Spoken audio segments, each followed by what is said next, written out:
viel mij nog mee. Viel me reuze mee. Nou, vind ik wel. Ja, ik zie het Ja, ja.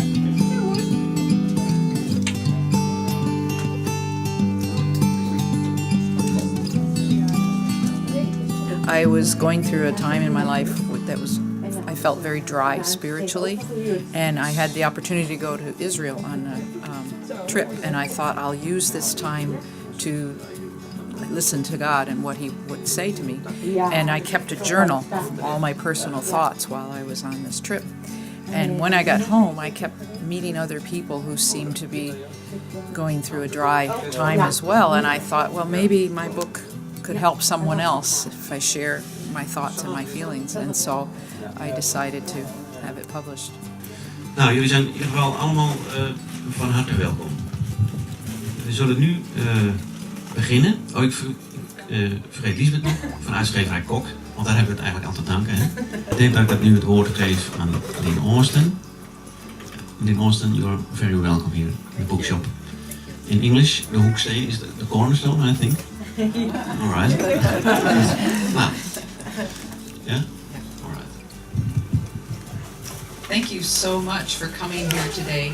I always get such a warm welcome when I come here to the Netherlands. So I'm going to read a little bit to you from the very beginning, and you have a paper in your hand, I think, that has the translation in Dutch. The opportunity to tour Israel came at a good time. For months, my life has been a mindless plodding through necessary routine, as monotonous as an all-night shift on an assembly line. Life gets that way sometimes, when nothing specific is wrong, but the world around us seems drained of color.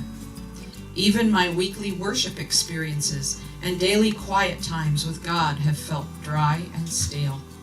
I'm ashamed to confess the malaise I've felt. I have been given so much. Shouldn't a Christian's life be an abundant one, as exciting as Christmas morning, as joyful as Easter Sunday? And in the picture on the top, you see that mountaintop plateau. That is where King Herod built a fortress. And he was very paranoid. And so he built this fortress in the middle of nowhere because he was afraid his enemies were going to come and attack him, and he wanted a place he could hide out. If any of you have going through a time like I went through where all your branches are getting cut off, I hope the book will be an encouragement to you, and I hope you'll step out of that boat and walk on water. Thank you so much.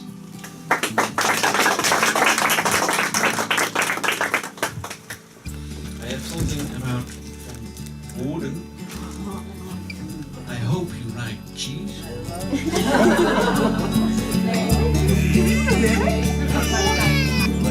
Ja? Wat moet je nou boek allemaal mee, die boeken?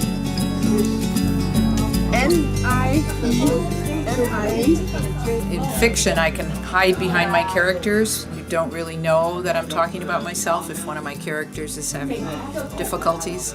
But it is harder to let everyone know. But the thing is, people sometimes feel they're the only ones that are afraid or that worry or that have doubts. They think, oh, everybody else is a really good Christian and they're not having these problems. And I think it's good that when we're honest with each other and we can say, oh, you know, if she had these feelings, then it's okay if I have them too.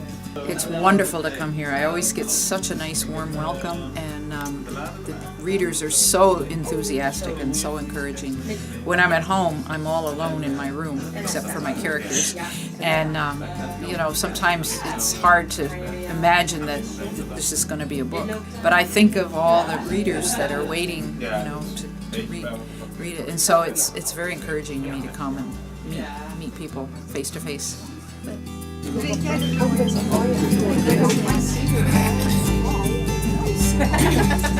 Thank you. Ja.